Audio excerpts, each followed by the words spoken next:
Am I the a-hole for calling my dad out for saying mom would have loved his wife / would have been happy for them as a couple?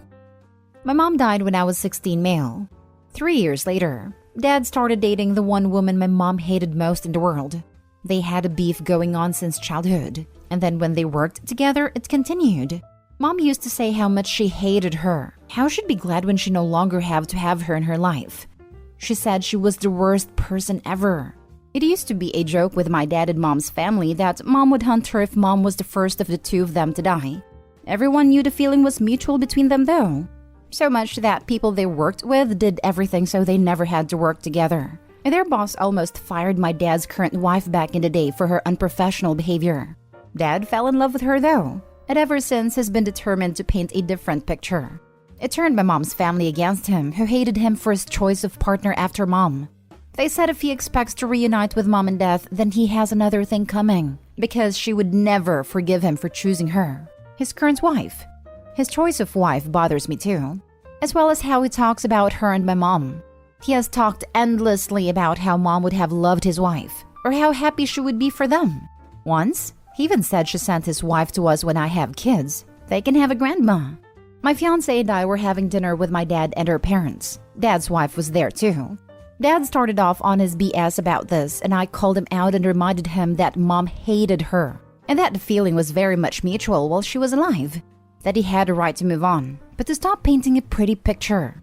He told me that I had done that to hurt him and that he didn't need my judgment. Am I the a-hole? Now for the top comments. Not the a-hole. Your dad is attempting to gaslight everyone around him so he doesn't have to feel bad about his choice and partner.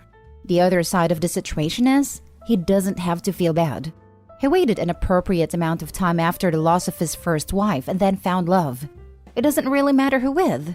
He does not require a wife's approval or your approval. He's an adult, you're an adult, and he has every right to be happy. Right, be with who you want to be, but stop spinning BS yarn about destiny, or that your late partner sent you to one person they absolutely despised so you can be happy again.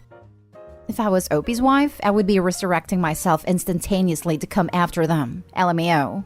Like, fine, if you fell in love, whatever, but don't be telling lies about me because I'm not there to defend myself. Not the a-hole.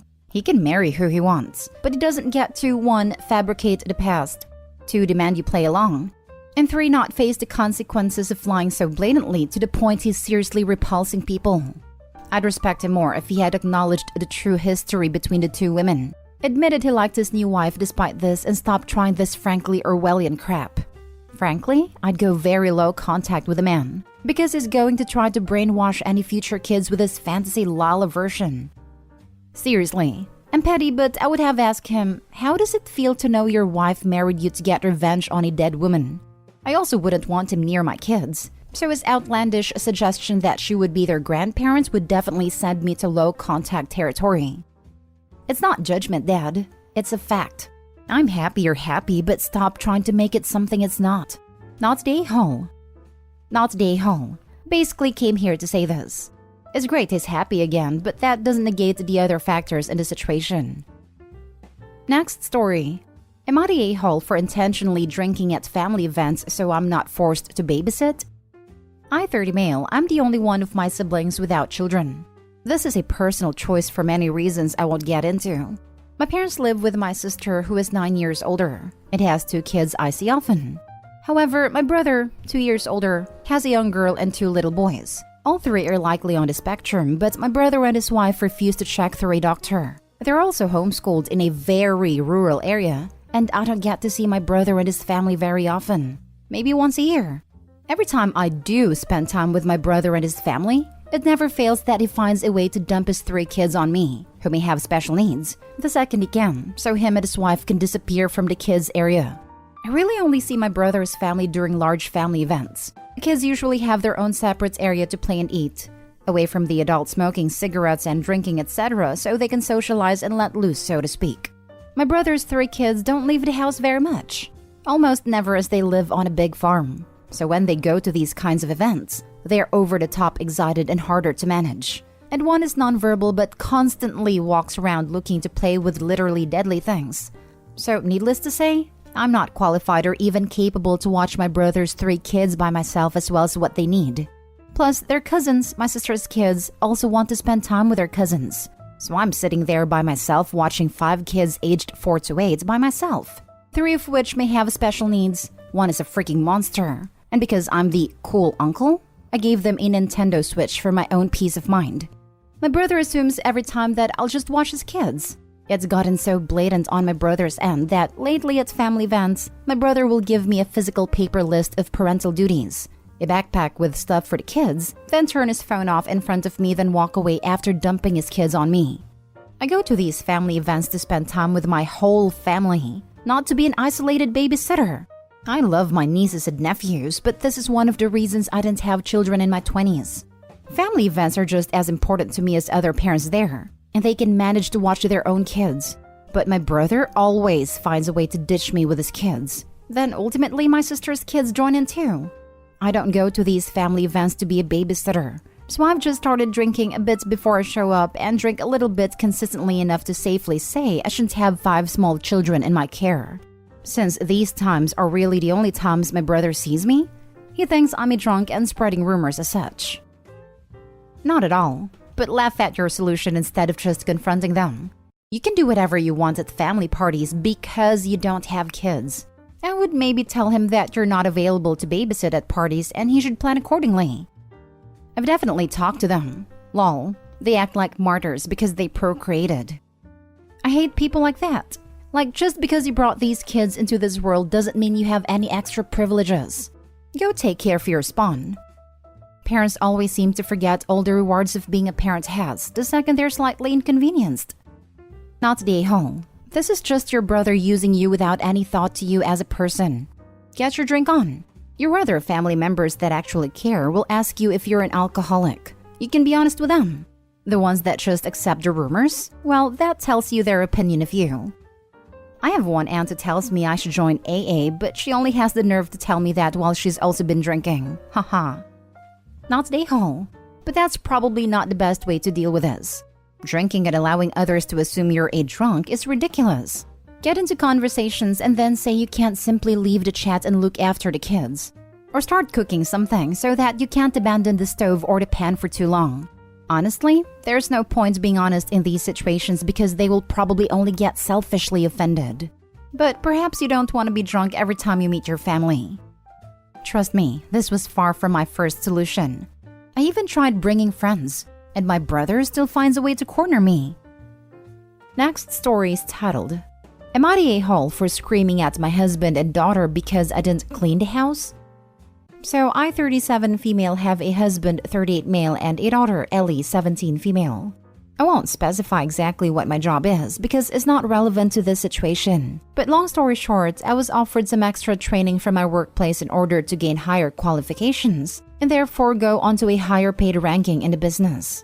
This training was a week long, which isn't much. However, it was about 6 hours drive from where I live, which meant I had to book a hotel and stay there for a week. I asked my husband if he could look after Ellie for the week. He agreed happily, and that was that.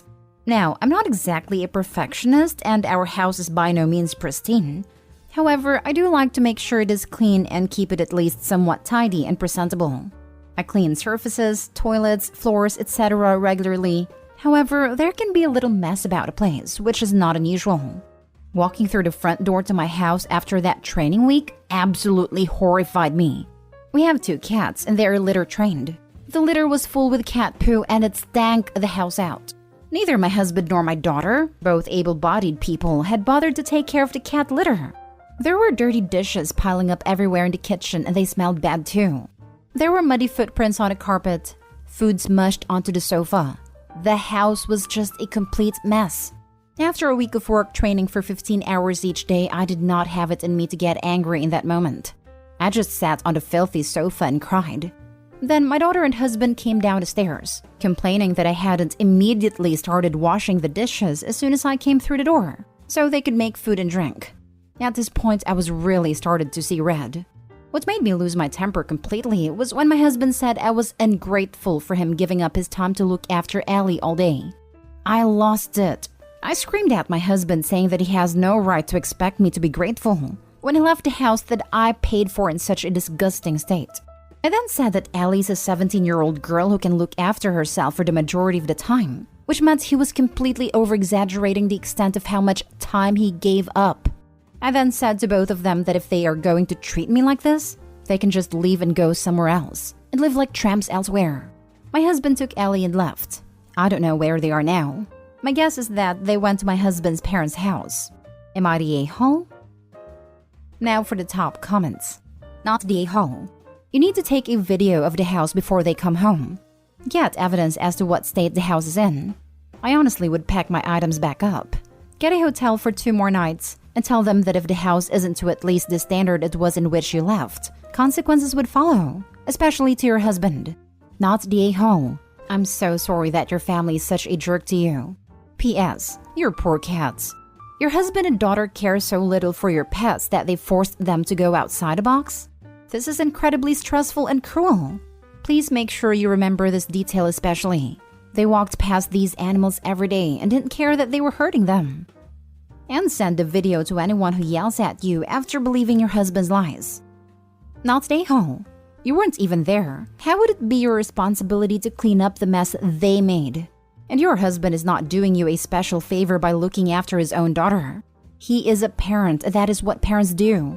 Even if she were little and required a lot of his time and attention, he would not have given up time to help you out. He would have been simply a father. They take you for granted for all the cleaning you do, obviously. I would not want them to come home until you've all talked this through, and they understand why they behaved like ungrateful a-holes. And also, they need to clean the house. Maybe you should go to a hotel till they have cleaned the place up, actually. A few people have suggested me going to a hotel and waiting for them to clean up. I completely agree, and I wish I had thought of that in the moment. However, I was so angry I wasn't really thinking properly. I still might do it though, if that's what it takes. Opie, you absolutely should. That is awful how your daughter and husband treated you and let the house get. He wasn't babysitting. She isn't 1, she's 17. They should be able to empty litter boxes and wash dishes. It isn't like they had to deep clean. Just not make a mess for a week. That isn't hard. Let this be a huge wake-up call to you. You haven't let them get away with you doing everything. Now, for the last story. Am I the a-hole for telling a fellow mother of a special needs child that my daughter is not responsible for her child? I have 2 children who we'll call Maria, 14 female, and David, 7 male. David is on the autism spectrum. He is non-vocal and requires a fair bit of specialized care. Since his birth, Maria has had to take on a partial caring role for David for a variety of reasons. I make sure that this is not to an extent where she is taking care of him, however. Just enough so that she can help out while not losing out on her own life and experiences as a child. Unfortunately, this does not always work out as intended, and sometimes Maria does have to step up when I and my husband fail. But I always make sure to make it up to her and reward her for the time she helps us out like I would a normally paid caretaker. This summer, I enrolled Maria in a summer art program. She had been looking forward to it for months and was ecstatic on the first day. This enthusiasm quickly turned sour, and she stopped wanting to go after only the first 2 weeks. This was because Maria was essentially assigned to watch over a girl we'll call Helen. Helen is a girl who is also on the autism spectrum. I know Helen's mother personally, and when she learned that her daughter and mine were going to be in the same art classes over the summer, she asked the organizers personally to essentially assign Maria to be Helen's mandatory friend over the summer. Over the first 2 weeks, Maria was essentially burdened with Helen. She spent a good chunk of the class time helping Helen out with her own projects, instead of being able to work on her own. She also at one point had to help one of the teachers out when Helen began to have an anxiety attack, and did not get to do any art the entire day. When I learned of this, I was livid. I contacted the organizers of the art program and went off, demanding my money back and threatening to report them for having a student, and a minor of that, responsible for the care of a special needs child. They let it slip to me that Helen's mother told them that I and her were close friends, which is not the case. I called Helen's mother up as well and went off, demanding to know where she got the nerve to ruin my child's own experience and treat her like a caretaker for her own child. She claimed that Ellen wanted to do the art program, but she was afraid that she would not be able to do it alone. That Maria had experience with special needs children and that she felt safe with her being next to Helen's side. She then yelled at me, called me a heartless a-hole and said that I should know where she was coming from. I got my money back Monday and I'm looking into private art tutoring options for Maria. When my husband learned what happened, he lost it. Said that I should be understanding of Helen's mother considering our own situation. So now I'm second-guessing myself. Edit, just a quick clarification. My husband is not mad at me for pulling Maria from the class or being mad about her being used as a caretaker. He agrees that was wrong and is not happy about it. What he got mad about was me calling Helen's mom and confronting her. His point of being understanding to her was not about Maria being a caretaker for Helen. It was about Helen's mom asking in the first place. He does not agree with the way the class handled it at all, and he supports me in taking this issue all the way to the top. What he is mad about is dropping Helen's mom in and fighting with her personally. So, for the question at hand, involving Helen, not the a-hole, you're right, your daughter shouldn't have to look after someone if she doesn't want to. But on that note, Maria does have to step up when I and my husband fail. Do better. Because I guarantee the biggest reason she's disappointed she couldn't do the art program is that she needed a break from parenting her brother and didn't get one. I get that you compensate her, but time is a finite resource she isn't going to get back. You're the a-hole. This reason alone is why I think OP's the a-hole. Your 14-year-old child is not there to pick up the slack for your failed parenting. I highly doubt they're paying her as much as a trained caregiver would make to compensate for the 14-year-old's time. A reward is not hourly pay for caring for someone. I'm glad OP stuck up for her child, but she's still an a-hole. Stop being cheap and hire a daycare service or caregiver to let your child have a childhood again. I don't think this is fair. It feels like OP's daughter steps in possibly no more than any older sibling with a non-special needs younger sibling. People often ask their older children to help out without it being abuse.